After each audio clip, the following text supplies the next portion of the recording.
We're here this afternoon to announce our Cops Without Borders program in conjunction with Nassau County. You may remember back in 2006 as a result of the LINKS program, our law enforcement network exchange that brought in really about 65 different law enforcement agencies in Northeast Florida and Southeast Georgia. We put together a great IT initiative so that we could share data back and forth across our borders. We also then decided with Nassau, with Clay County at that time, that what we really needed to do also was since we were no longer restricting the data, we shouldn't restrict these officers.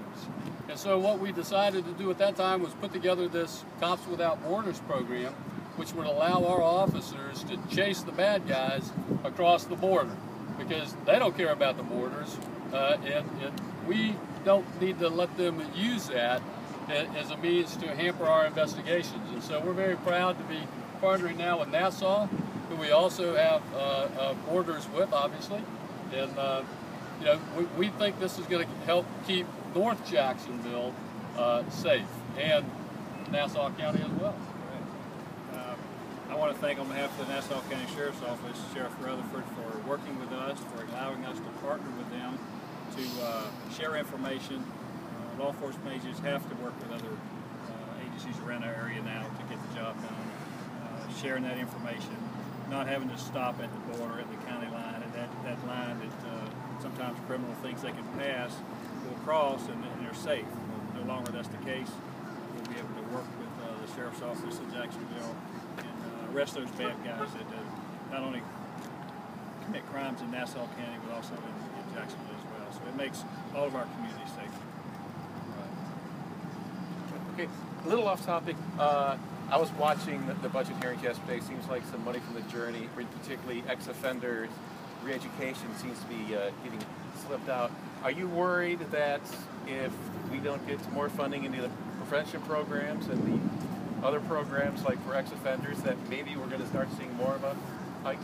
Well, actually, what they did was push the budget where the operation was already located.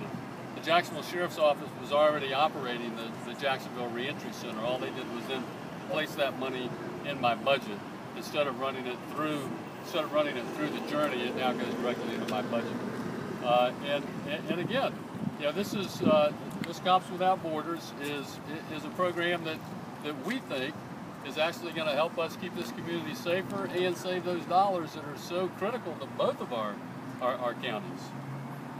Cops Without Borders and you have it with Clay County as well. How is that partnership going? Listen, it works very well. Listen, when Sheriff Leeper and I are going after these violent felons, the idea that on a case-by-case basis we've got to stop and get permission to go check on somebody or run a piece of an investigation down just because it might be a mile on the other side of the border, that time can actually put citizens at risk.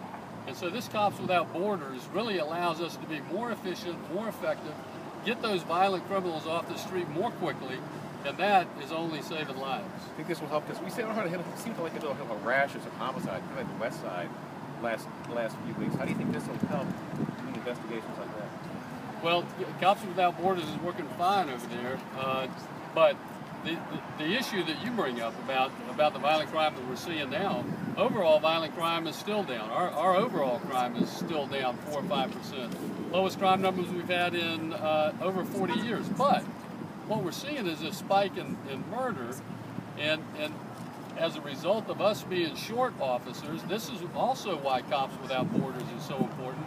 I'm 147 police officers short of where we were 3 years ago. Just 3 years ago, 147 officers, 92 community service officers. So we're running from call to call to call to call. Now, when we're running on a call and we need to go into Nassau County, we don't have to stop at the border and wait to get permission. And so this is why Cops Without Borders is so important.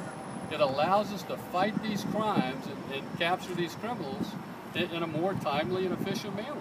And when you're short resources, like I'm sure Sheriff Leeper is as well, you got to use them as wisely as you can, and that's what Cops Without Borders is all about. Any additional questions about Cops Without Borders? Yeah. Thanks a lot, Kevin. Arm gets tired.